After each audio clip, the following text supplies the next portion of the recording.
Hello student, आज हम mathematics class 10th का फर्स्ट चैप्टर पढ़ेंगे जो कि है रियल नंबर्स। फर्स्टली आपको नंबर सिस्टम के बारे में पता होना चाहिए कि रियल नंबर्स कौन से होते हैं। प्रीवियस क्लास में आपने नंबर्स, रियल नंबर, रैशनल और इर्रेशनल नंबर के बारे में पढ़ा था। ठीक है। Real numbers are those number which can be written in the form of rational और इर्रेशनल। ठीक है। और we can say that real number is the combination of rational और इर्रेशनल नंबर। अब आपको ये पता होना चाहिए रैशनल नंबर किसे कहा जाता है और इर्रेशनल नंबर किसे कहा जाता है। ये भी आपने लास्ट ईयर बहुत अच्छे से पढ़ा था। Rational number are those number which can be written in the form of p upon q. p upon q की फॉर्म में जो नंबर लिखे जाते हैं उन्हें रैशनल नंबर कहा जाता है। ठीक है। मैंने कुछ डेफिनेशन लिखी हुई हैं, आप उसको देख सकते हैं। देखिए, real number are the combination of rational and irrational. अब रैशनल नंबर फर्स्ट डेफिनेशन तो मैंने आपको बता दी, those number which can be written in the form of p upon q where q can not be equal to 0।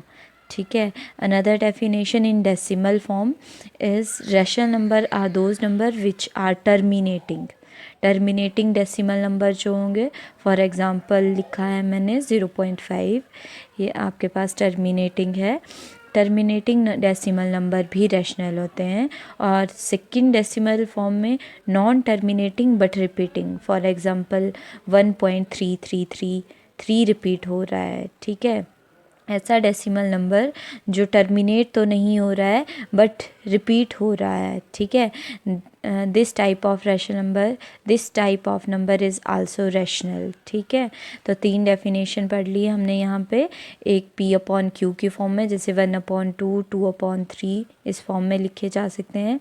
Another is terminating number 0.5, इस तरह का 1.3, इस तरह का कोई भी जो टर्मिनेटिंग है 1.64। ठीक है। इस तरह के टर्मिनेटिंग और non terminating but repeating, for example 1.3, 0.666 या फिर 0.73 बार। ठीक है। इस तरह के आपके पास रैशनल नंबर रहते हैं। ठीक है। Another definition is irrational number. Irrational number की डेफिनेशन है those number which can not be written in the form of p upon q. ठीक है। Another we can say that those number which can be written in the form of square root of any prime number. Square root of any prime number is always irrational. ठीक है। और in decimal form non terminating non repeating number. ठीक है। For example मैंने यहाँ लिखे, देखिए, √5, square root of 5 is a prime number, और अंडर रूट के अंदर अगर प्राइम नंबर होगा दैट इज़ इर्रेशनल नंबर। ठीक है। Pi is a irrational number. ठीक है। और ये लिखा है 2.34215 एंड सो ऑन। ठीक है। ये जो नंबर है ये नॉन टर्मिनेटिंग है, टर्मिनेट भी नहीं हो रहा है और रिपीट भी नहीं हो रहा है। ठीक है। इस टाइप के जो डेसिमल नंबर होते हैं वो इर्रेशनल होते हैं। ठीक है। आपको क्लियर होनी चाहिए रैशनल और इर्रेशनल नंबर की डेफिनेशन। ठीक है। अब आपके लिए थोड़ा सा होमवर्क है, इवन नंबर क्या होते हैं और नंबर क्या होते हैं आपको क्लियर है, आप डिफ़ाइन करके उनको आंसर कर सकते हैं। ठीक है। इंटीजर्स क्या होते हैं एंड प्राइम नंबर किसे कहा जाता है, एंड 1 से 100 तक how many prime number and write them. ठीक है। एक्सरसाइज स्टार्ट करने से पहले हम थ्योरम 1.1 डिस्कस करेंगे, इक्विलिडियन डिवीज़न लेमा, जिसे डिवीज़न लेमा भी कहा जाता है, इक्विलिडियन डिवीज़न भी बोला जाता है। ये आपके पास एक मेथड है जो कि 2 नंबर के बिटवीन HCF फाइंड आउट करना है। हमने प्रीवियस क्लासेस में फाइंड आउट किया था HCF between 2 number by prime factorization method. ये डिवीज़न मेथड है जिससे कि हम HCF फाइंड आउट कर सकते हैं। ठीक है। तो देखेंगे फर्स्टली इसके स्टेप्स देख लेंगे, मेथड क्या है ये समझ लेंगे, फिर अप्लाई करेंगे हम अकॉर्डिंग टू क्वेश्चन। ठीक है, तो देखिए गिवन टू पॉजिटिव इंटीजर्स हमें गिवन होंगे, जैसे ए एंड बी। हो सकता है हमें फाइंड आउट करना है, HCF निकालिए 36 और 9 के बीच में। ठीक है, दो पॉजिटिव नंबर होंगे। ठीक है, और positive number there exist unique P and Q and R। ये जो Q एंड R है, Q is the quotient, R is the remainder. ठीक है, जो ये A एंड B 2 नंबर हैं वो सेटिस्फाई करेंगे ये आपके पास डिवीज़न लेमा को। ठीक है, ये आपने पढ़ा है, divisor is equal to dividend into quotient plus remainder. ठीक है, ये आपने पढ़ा है, उसी को लिखा है। आपके पास दिया है A is a divisor is equal to B is the A is the dividend, B is the divisor and Q is the quotient plus R is the remainder। ठीक है, और हमेशा आपको ध्यान में रहना चाहिए जो रिमाइंडर होता है वो हमेशा ही डिवाइड, जिससे हम डिवाइड करते हैं उससे छोटा रहेगा। ठीक है, ज़ीरो और डिवाइज़र के बिटवीन रहेगा। अकॉर्डिंग टू क्वेश्चन मैं बाद में आपको पूछूंगी हमने जो R की वैल्यू है वो ज़ीरो और B के बिटवीन क्यों ली हुई है। ठीक है, तो आपको पता होना चाहिए जब भी हम दो नंबर को डिवाइड करते हैं, remainder is always less than और इक्वल टू डिवाइज़र। ठीक है, ये यूक्लिडियन लेमा के स्टेप्स हैं। देखिए, we use Euclidean division algorithm to find the HCF। ठीक है, देख लीजिए HCF फाइंड आउट करने के लिए यूज़ किया जाता है बिटवीन टू नंबर। फर्स्टली हमने जो दो नंबर लिए हैं A और B, फर्स्ट स्टेप यही रहता है, हमने इन दोनों नंबर में से देखना होता है कौन सा नंबर बड़ा है। तो यहाँ पे मैंने लिया A is greater than B। ठीक है, तो फर्स्ट स्टेप फॉलो करेंगे, तो A can be written as A is equal to BQ plus R। Here Q is the quotient and R is the remainder. ठीक है, अब यहाँ सेकंड स्टेप स्टार्ट हो जाएगा। रिमाइंडर, अगर सेकंड स्टेप तब स्टार्ट होगा अगर आपका रिमाइंडर अदर देन ज़ीरो है। अगर remainder is zero, R is equal to zero, then B is the HCF। ठीक है, अगर remainder can not be equal to zero, then apply division algorithm on B and remainder. Divisor और remainder पे again apply करना है, और ये process continue करनी है जब तक आपका रिमाइंडर ज़ीरो नहीं आ जाता, और जिससे डिवाइड करने पर रिमाइंडर ज़ीरो आता है दैट इज़ द HCF। ठीक है, अब स्टार्ट करेंगे एक्सरसाइज 1.1। ठीक है, फर्स्ट क्वेश्चन देखिए, फर्स्ट क्वेश्चन में बोला है आपको using Euclidean division algorithm find the HCF। देखिए, अगर सिंपली बोला होता फाइंड द HCF तो हम जिस मर्जी मेथड से निकाल सकते हैं, बट यहाँ बोला है यूक्लिडियन डिवीज़न एल्गोरिदम, तो हमें डिवीज़न मेथड का यूज़ करके इन टू नंबर का HCF फाइंड आउट करना है। ठीक है, इजी है बहुत ही, बस बट आपको समझना है। अब देखिए, टू नंबर फर्स्ट हमारे पास फर्स्ट पार्ट में दिए हुए हैं 135 एंड सेकेंड नंबर इज़ 225। इन दोनों नंबर का हमें HCF फाइंड आउट करना है डिवीज़न मेथड से। तो मैंने आपको डिवीज़न मेथड में बताया कि फर्स्ट डिवीज़न मेथड बहुत ही ईजी है। यूक्लिडियन डिवीज़न, हमें डिवाइड करना है दोनों नंबर को, सिंपल डिवाइड, जैसे कि छोटी क्लासेस में आपने किया होगा। डिवाइड करना है, तब तक डिवाइड करना है जब तक रिमाइंडर ज़ीरो नहीं आ जाता। ठीक है, तो देखिए फर्स्ट स्टेप है कि हमने इन दोनों नंबर में से बड़ा नंबर देखना है, स्टेप 1। तो स्टेप 1 में हमारे पास 225 इज़ ग्रेटर दैन 135। ठीक है, जो बड़ा नंबर है उसको डिवाइड करना है, डिविडेंड हो जाएगा वो, मतलब उसको डिवाइड करेंगे आप, सिंपल डिवाइड जिस तरह से आपको सिखाया है।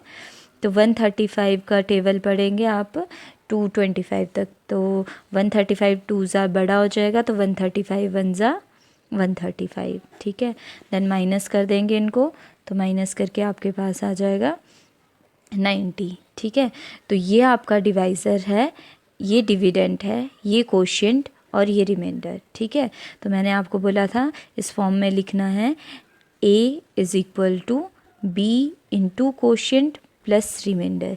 A यहाँ पे डिविडेंड है, डिविडेंड यहाँ पे 225 is equal to divisor 135 into quotient. Quotient जो है आपके पास 1 है प्लस रिमाइंडर। ठीक है, यहाँ पे जो रिमाइंडर आया है आर जो आया है वो 90 है, नॉट इक्वल टू 0 है, 0 के बराबर नहीं है। देन हमने बोला था अगर 0 के बराबर नहीं है तो स्टेप 2 स्टार्ट हो जाएगा, सेकंड स्टेप स्टार्ट हो जाएगा। अब सेकंड स्टेप में हमने क्या करना है, जिससे हमने डिवाइड किया है 135 और जो हमारा रिमाइंडर आया है उन पे डिवीज़न एल्गोरिदम अगेन अप्लाई करना है। ठीक है, तो हमने देखा 135 इज़ ग्रेटर दैन 90, तो हम डिवाइड करेंगे 90 से 135 को। अब 90 का टेबल पढ़ेंगे 135 से 135 तक, तो 92 ज़ा 180 होता है, बड़ा हो जाएगा 91 ज़ा 90, माइनस कर लेंगे इनको तो आ जाएगा 45। ठीक है, अगेन आपका रिमाइंडर 90 से छोटा आ गया है तो इसको अगेन लिख दीजिए डिविडेंड, जिसको डिवाइड किया है 135, जिससे डिवाइड किया है divisor into quotient plus remainder. ठीक है, अगेन जो रिमाइंडर है हमारा 45 है which is not equal to 0। ठीक है, अदर देन 0 है तो स्टेप थर्ड स्टार्ट होगा। तब तक हम डिवाइड करते रहेंगे जब तक हमारे पास रिमाइंडर 0 नहीं आ जाता। मे बी हो सकता है ये फर्स्ट ही स्टेप में रिमाइंडर 0 आ जाए तो हमारा HCF फर्स्ट स्टेप में ही निकल जाएगा। जब तक 0 नहीं आता तब तक हम डिवाइड करते रहेंगे। अगेन अब डिवाइड करेंगे जिससे हमने डिवाइड किया था और जो रिमाइंडर था उस पर अब अगेन अप्लाई करेंगे डिवीज़न लेमा। ठीक है, तो 45 डिवाइड बाय 90। ठीक है, डिवाइड करेंगे तो 45 2 ज़ा 90 रहता है, तो यहाँ पे आपके पास रिमाइंडर 0 आ रहा है। ठीक है, तो फर्स्टली स्टेप को लिख लेंगे 90 dividend can be written as divisor into quotient plus remainder, remainder जो है 0 है। Here R equal to 0, therefore HCF of 135 and 225 is equal to 45, जिससे डिवाइड करके आपके पास रिमाइंडर जो है 0 आता है, that is the HCF।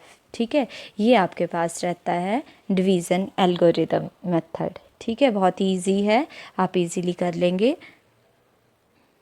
Right आपको कैसे करना है वो आपको यहाँ देख लीजिए। स्टेप 1 सिंस की 225 is greater than 135 apply division algorithm, इस तरह से लिखना पड़ेगा आपको। देन डिवाइड करना है आपने, फिर आपने ये स्टेप रखना है dividend is equal to divisor into quotient plus remainder. ठीक है, रिमाइंडर इज़ 90 अदर दैन 0 है तो सेकेंड स्टेप स्टार्ट हो जाएगा। सेकेंड स्टेप में फिर से आपने देखा remainder can not be equal to 0, तो आपने अप्लाई करना है जिससे डिवाइड किया था और जो रिमाइंडर आया था उन दोनों पे डिवीज़न एल्गोरिदम। तो डिवीज़न एल्गोरिदम में फिर से उनको डिवाइड किया, डिवाइड करने पे ये आ रहा है आपके पास, राइट कर देंगे इस तरह। फिर से रिमाइंडर आपके पास अदर देन 0 है तो अगेन डिवीज़न लेमा यूज़ हुआ है और इससे 0 आ जाएगा। जिससे 0 आ रहा है वो आपके पास HCF रहेगा। ठीक है, न्यूमेरिकली मैंने समझा दिया है, आपने इस तरह से उसको राइट करना है। ठीक है, इसका सेकेंड पार्ट देखेंगे, इसी फर्स्ट क्वेश्चन का सेकेंड पार्ट। अब हमारे पास 2 नंबर दिए हैं 38220 एंड 196। इन दोनों में भी HCF फाइंड आउट करना है यूजिंग यूक्लिडियन मेथड। ठीक है, फर्स्ट स्टेप कि 38,220 is more than greater than 196। ठीक है, ये बड़ा होता है, अप्लाई करेंगे डिवाइड करके। तो डिवाइड सिंपल वे से करना है जैसे आपको बताया है। तो फर्स्ट 3 डिजिट देखेंगे तो फर्स्ट 3 डिजिट 196 का टेबल फर्स्ट 3 डिजिट तक पढ़ेंगे। तो 196 1 ज़ा रहेगा, 196 2 ज़ा बड़ा आ जाएगा 382 से, तो अप्लाई करेंगे आप, फिर माइनस करो, देन नेक्स्ट एक डिजिट नीचे उतारेंगे, जिस तरह से आपको सिंपल डिवाइड करना बताया होता है छोटी क्लासेस में। ठीक है, तो सिंपल डिवाइड किया, फिर 196 का टेबल पढ़ना है 1862 तक। ठीक है, तो 196 9 ज़ार आपके पास रहता है 1764। ठीक है, तो आपने फिर से माइनस किया तो आपके पास 98 बच रहा है, लास्ट 0 उतार दी नीचे, 196 का टेबल पढ़ा, देन 196 5 ज़ार आपके पास 980 आता है। तो इसको माइनस किया तो ये जो नंबर है इससे पूरा पूरा डिवाइड हो गया फर्स्ट ही स्टेप में, और रिमाइंडर आपका 0 आ रहा है। ठीक है, तो स्टेप लिख देंगे, dividend can be written as 196 into 105 plus 0, remainder is 0। यहाँ रिमाइंडर 0 है तो सेकंड स्टेप यहाँ अप्लाई नहीं होगा। ठीक है, फर्स्ट ही स्टेप में रिमाइंडर 0 आ गया है तो सेकंड स्टेप अप्लाई नहीं होगा। Then HCF of these two number is equal to 196। ठीक है, 195 नहीं लिख देना है, जिससे डिवाइड करते हैं वो HCF आता है। ठीक है, एक लास्ट पार्ट है इसका, वो आपको ट्राई करेंगे, नहीं आएगा तो वो आप मुझसे पूछ सकते हैं। ठीक है, नंबर दिए हैं 867 एंड 255, इन दोनों में HCF फाइंड आउट करना है यूजिंग यूक्लिडियन डिवीज़न लेमा। ठीक है, नेक्स्ट क्वेश्चन देखेंगे, question number 2, show that any positive odd integer, कोई भी positive odd integer is to be form of 6q + 1 और 6q + 3 और 6q + 5 where q is some integer. हमें बोला है कोई भी positive odd integer, for example 3, 5, 7, 11, ये जो नंबर हैं इनको हम इन 3 फॉर्म में लिख सकते हैं, 6q + 1, 6q + 3 एंड 6q + 5। ठीक है, क्वेश्चन अच्छे से समझना है आपने। पहले देखिए, क्वेश्चन में बोला है पॉजिटिव ऑड इंटीजर, कोई भी पॉजिटिव ऑड इंटीजर 3, 5, आपके पास 7, 9, 11, 13, 17, 15। ठीक है, ये जो ऑड नंबर हैं इनको हम 6q + 1, 6q + 3, 6q + 5 की फॉर्म में लिख सकते हैं। ठीक है, तो देखेंगे किस तरह से करेंगे। देखो, फर्स्टली हम अज्यूम करेंगे, लेट कर रहे हैं a b any integer, a any integer value let कर ली है, और a can be written as and b is equal to 6, b हमने 6 ले लिया, तो a can be written as 6q + r।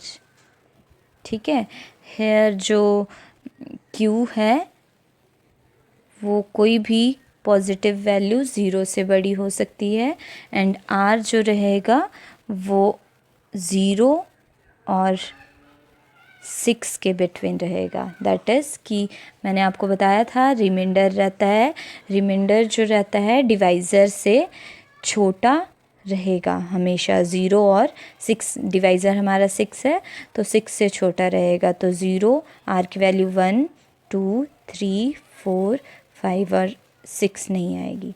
ठीक है, ये रहेगी आपके पास r की वैल्यू 0 से लेकर 5 तक। ठीक है, ये आपको पहले क्लियर कर दिया था। तो a की जो वैल्यू रहेगी, अगर r हम 0 पुट करते हैं तो a इज़ 6q, अगर r हम 1 पुट करते हैं तो 6q + 1, 6q + 2, 6q + 3, 6q + 4, 6q + 5, 5, ये आपके पास a की डिफरेंट वैल्यूज़ रहेगी। कोई भी इंटीज़र अगर हम लेते हैं a एनी इंटीज़र, ठीक है, तो ये आपके पास इंटीज़र नंबर होंगे। अब q की वैल्यू पुट करेंगे अगर आप 0 से बड़ी, तो डिफरेंट वैल्यूज़ आपके पास इंटीज़र नंबर्स आ जाएंगे। ठीक है, तो अब हमें बोला था कि जो ऑड नंबर होंगे उनको आप 6q + 1, 6q + 3 और 6q + 5 में लिख सकते हैं। ठीक है, तो फर्स्टली आपको पता होना चाहिए कोई भी इवन नंबर होता है, जनरली इवन नंबर को 2 × m कोई भी एनी इंटीजर नंबर हो सकता है। ठीक है, 2m की फॉर्म में लिखा जाता है, और जो ऑड नंबर होता है 2m + 1 की फॉर्म में लिखा जाता है। ठीक है, m एनी इंटीजर वैल्यू होती है। ठीक है, general form of even number and odd number. हमें बोला है यहाँ पे ऑड नंबर के लिए। ठीक है, तो जो ऑड नंबर है हमारा 6q पहले हम चेक करेंगे क्या it is a odd number और नॉट, ठीक है। तो 6q + 1 can be written as 6 can be written as 2 × 3q + 1, ठीक है। तो we take it any integer, तो 2 × k + 1, k = 3q और which is equal to any positive integer, ठीक है। तो ये आपके पास 2k + 1 which is equal to odd number, ठीक है। सेकेंड q + 3, अब हमने देखना है क्या q + 3 भी ऑड नंबर आ रहा है। तो आपके पास this can be written as 2 × 3q + 3, इस तरह से लिख सकते हैं। और we can write it as 2 × 3q + 3 can be written as 2 + 1, ठीक है। अब फर्स्ट 2 टर्म से हम 2 कॉमन ले सकते हैं, तो दिस इज़ 2 3q + 1 + 1 और this can be written in another variable form, तो इसको k1 ले लिया +1, ठीक है। और ये आपके पास 2k1 + 1 which is also equal to odd form 2m + 1 की फॉर्म में लिखा जा रहा है। सिमिलरली आप 6q + 5 को देख लेंगे, तो 6q + 5 इसको भी हम ऐसे लिख सकते हैं 6q + 5 can be written as 4 + 1, ठीक है। इन दोनों टर्म से 2 कॉमन ले लेंगे, तो 2 कॉमन आके लेफ्ट बचेगा 3q + 2 + 1, तो which is also equal to 2k2 + 1 which is also odd number. तो देख लीजिए, हमें बोला था कोई भी ऑड इंटीज़र, ऑड नंबर जो है उनको 6q + 1, 6q + 3 और 6q + 5 की फॉर्म में लिख सकते हैं। तो हमने ये इंटीज़र नंबर लिखे थे, पॉजिटिव इंटीज़र, ठीक है। इनमें से जो ऑड प्लेसेस पे थे उनको हमने शो किया कि वो एक ऑड नंबर हैं, और ऑड नंबर को जनरल फॉर्म में मैंने आपको बता दिया 2m + 1 की फॉर्म में लिखा जा सकता है, ठीक है। अब देखिए डिटेल में मैंने यहाँ पे किया है a b any positive integer b = 6, Euclidean algorithm से हम a can be written as 6q + r, ठीक है। q की वैल्यू मोर देन 0 और r आपके पास 0 से लेकर 5 तक वैल्यू रहेगी, क्योंकि हमें पता है r की वैल्यू जो डिवाइज़र होता है b जो है उससे लेस रहेगी और 0 से मोर रहेगी, ठीक है। और a की डिफरेंट 6 वैल्यूज़ हमने लिख दी हैं। अब इनमें से हमने जो नंबर है 6q + 1, 6q + 3 और 6q + 5 can be written in this form, ठीक है। तो ये क्लियर है, हमारे पास ये जो 3 नंबर हैं ये आपके पास 2k + 1 की फॉर्म में लिखे गए हैं, और 2k + 1 जो है एक ऑड इंटीज़र फॉर्म है, ठीक है। तो 2k + 1 can not be divisible by 2, ठीक है। Therefore these 3 number are odd number, ठीक है। नेक्स्ट 3 क्वेश्चन रहते हैं, ये नेक्स्ट वीडियो में डिस्कस करेंगे। ये जो क्वेश्चन किए हैं अगर इनसे रिलेटेड अगर आपको कोई प्रॉब्लम है तो आप पूछ सकते हैं, ठीक है। That's all for today.